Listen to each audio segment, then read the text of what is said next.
മുഅ്മിനാണ്, മുസ്ലിമാണ് എന്ന് പറയാൻ ആഗ്രഹിക്കുന്നുണ്ടെങ്കിൽ അതിനർത്ഥം എന്താണ്?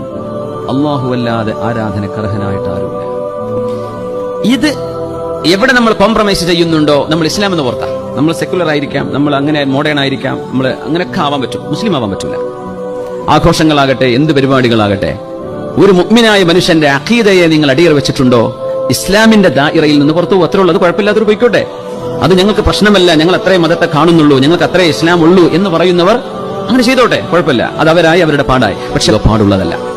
ഞാര് ചെയ്താലും അത് അവർ ചെയ്തല്ലോ ഇവർ ചെയ്തല്ലോ, അത് ദീനിൽ തെളിവല്ല. ദീനിൽ തെളിവ് പരിശുദ്ധ ഹബീബും പരിശുദ്ധ ഖുർആനും അഇമ്മത്തുൽ അർബഅ പഠിപ്പിച്ചു തന്ന ഫിഖഹിന്റെ ഉലമാഉമാ അവർ പറഞ്ഞോ എങ്കിൽ നമ്മൾ അത് സ്വീകരിക്കും.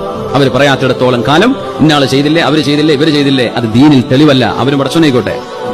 ശരീഅത്ത് ഇന്നതാണെന്ന് വാതുറന്ന് പറയാൻ പണ്ഡിതന്മാർ വരെ മടിക്കുന്ന കാലമാണ്.